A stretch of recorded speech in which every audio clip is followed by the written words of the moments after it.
Welcome back to the Driving Line YouTube channel. Today we're going to be taking the Drift C6 Corvette to the next level by finally installing the Japanese-inspired livery and getting it fully prepared to be trustworthy on the track.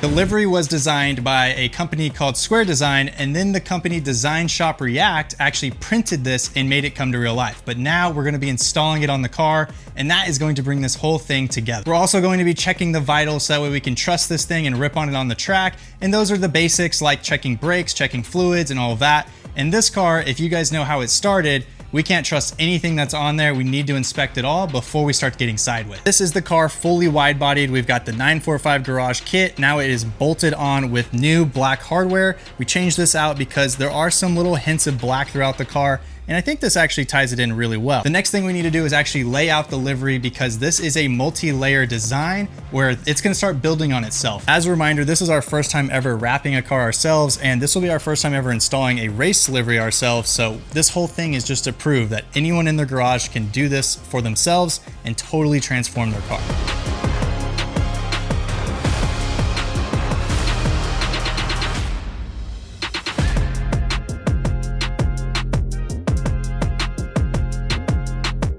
So as you can see here, we got trunk, right side, left side. We also have our sides here. We have all of our logos here. So this will all start to be layered on, but the first layer are these dark blue sections. Then we have these on top of that, and then the logos go on top of everything else. So the first thing we gotta do is set up these blue diamonds, and that'll get our base going for the livery.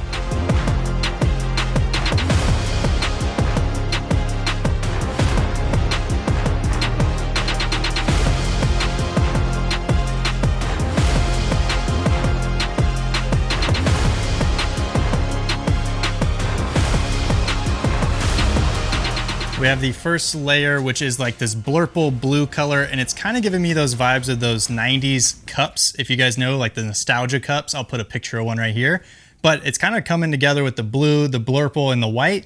It totally looks like that cup if we left it just like this. But the biggest learning curve we have is trying to make this symmetrical, which again, for our first time, I think we nailed it pretty dang close. And once you have multiple layers on here, you won't notice anything as much. But honestly, we measured about 10 times back and forth, and we dialed this in on the front. What I love about this design is that it accentuates any of the natural body lines that are already on the C6 Corvette. So as you can see, we kind of have this point that comes down to the nostril. This is a factory body line here. You can see it kind of even just points right back into it and brings it all together. There's gonna be even more layers, like I said, and it's just gonna keep adding to those body lines.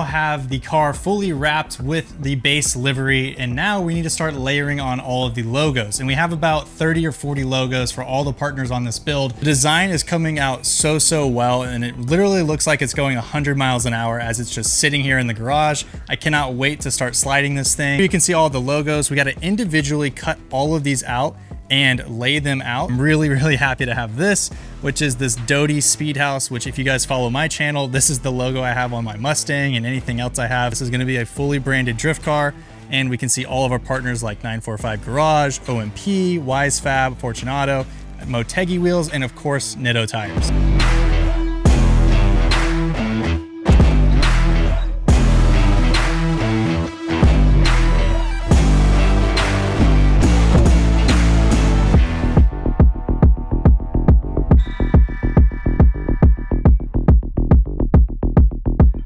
As you guys can see, we have the livery completely done with all of the logos on there, and it looks absolutely insane. The aura of this car is totally Japanese drift car. We have the checklist out from the original video where we did the intro of what this build would entail, and as you can see, we've got a lot checked off, but I've been kind of slacking. The Z06 wide body bumper, we got that covered. Safety equipment, we got seats, harness, welded in cage. We got the wheel in there, the steering wheel. That's all from O&P. We can check that off. And as you come down, wrap and livery. This was a big one. We have never done most of this before, but especially the wrap. We know that's a specialized skill and we knocked that out. Now it's not perfect, you guys know that, but it does all come together when you have all those logos. So we're gonna knock that one out as well. I didn't show this, but we did get an alignment from Cali Customs, which is where we'll be testing out the vehicle here in the next video. And then in this video, we're gonna continue on with servicing all of the fluids and doing a full safety check over before we go rip this thing at Cali Customs. To start, we're gonna hop into the engine bay to put in new spark plugs and new wires, because based on the condition of this vehicle when we got it, I don't know and I can't trust when these were last replaced. Plus, when I got it, if you remember in the intro, one of the spark plugs was loose and literally making a ticking sound. So I went through and already retorqued those, but now we're gonna start replacing some of those parts and then refreshing all of the fluids before we hit the track.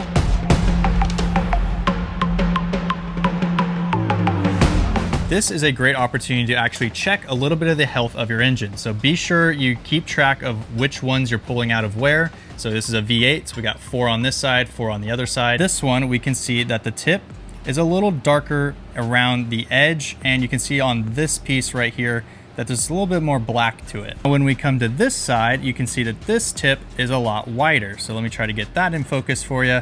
You can see that that's running a little bit leaner. What's funny is, if you remember on the intro, I had a loose spark plug that was literally bouncing out of the engine or the head, and that was this one, which is the one underneath the alternator. It makes sense. It's pretty tough to get your hands in there and torque it down, so they probably just got lazy doing that. And it kind of shows because now, because it was loose, we had a little bit of fuel in there, a little too much fuel in there, or we had a little bit of blow by from the rings on our pistons. So it's hard to tell right now, but overall, everything's looking pretty healthy, and this one matches up to the story of this one being loose inside the head. While you're under the hood, you might as well check your coolant levels, your brake fluid, and on this car, it's got a separate reservoir for the clutch fluid. What people don't realize is how hard the track is on your car. Now, when we're drifting, we don't have all the airflow as if you would have when you're going 65 down the freeway. Even on a 100-degree day, that is nothing for what the track puts on your vehicle. That is why there are so many modifications to support track days for cars, like cooling and extra braking and things like that. It's because it is just so much wear and tear. There's a lot of consumables that happen whenever you go to the track, and you should be checking these things to make sure your vehicle's safe and reliable so you have no headaches when you actually get out there. So we're gonna leave the hood up because we're gonna hop into the engine oil. That has to be changed. We also need to do the transmission fluid and the diff fluid. And truthfully, I don't know when it was last changed because there's no service record with this car. There's 2 frames of mind when people do their fluids. One is warm up the vehicle and get things moving so that way it drains a lot faster. The other frame of mind is let it drain cool so that way you get all of it out of there. Now, there's never a perfect way to get all of the old fluid out. You do your best as you change it, but we're gonna go ahead and leave this cool and allow us to get as much fluid out so that way we're not circulating it to the top of the engine or circulating it through the transmission. It's all just pooled at the bottom. This is the oil pan, and we're looking at it and you can see a little bit of wetness here, and that really means that we probably have an oil pan gasket leak, which can be common with an 07, and it probably is the original oil pan gasket. This isn't really a huge concern for us in this stage because this is gonna get so many oil changes pretty much after every drift event.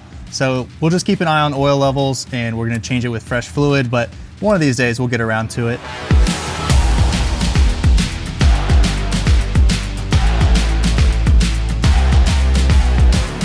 Went ahead and just reinstalled this bolt and put in the new can-in oil filter. Pretty simple. I'm sure you guys know how to change oil, but it's always good just to make sure that you don't over torque this or over torque this, because that's going to be a bad day the next time you go to actually remove any of these parts. We are at the transmission. It does use Dextron 3 ATF only. We're actually going to use Pennzoil Synchro Mesh. You don't want to get confused though, because the Corvette is a transaxle. An easy way to tell is here on the transmission, the drain and fill are a 3/8 drive from like a ratcheting wrench. And here on the differential, you can see it's actually an Allen key. So Allen drain and Allen fill right up here in that corner where my finger's at. I'm sure that you guys already know how to do all of this stuff because it's just a simple oil and fluid swap, but I'm just gonna give you guys a couple of reminders along the way, and just make sure you don't get confused here, because I did see on the forums people did mess up mixing their transmission and their differential, and fluid levels got all jacked up.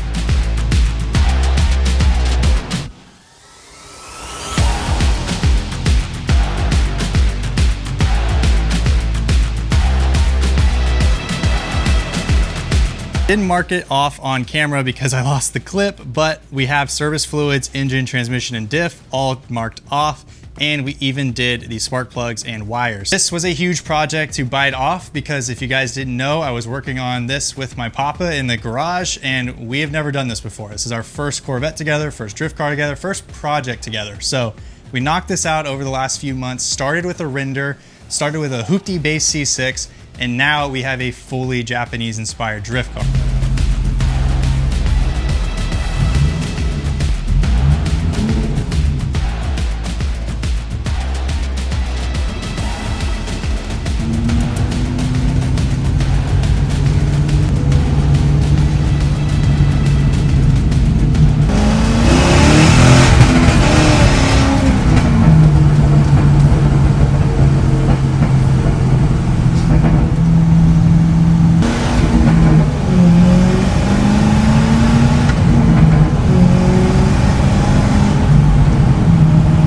We're now done with the build. It is fully wrapped up, and the next time that you see this car, it'll be at the Cali Customs testing compound and getting sideways. You guys saw in the last 7 episodes us taking a completely bone stock C6 Corvette and turning it into this, which this is not even close to what it started as. I mean, this thing was a hoopty when we started. You guys saw it. There were so many things we had to fix on it. This car is now completely fresh and it is ready for the track. Be sure to subscribe to the Driving Line YouTube channel if you guys aren't already. As always, I hope you guys enjoyed. If you did, then please comment, like, and subscribe, and I'll catch you guys next time.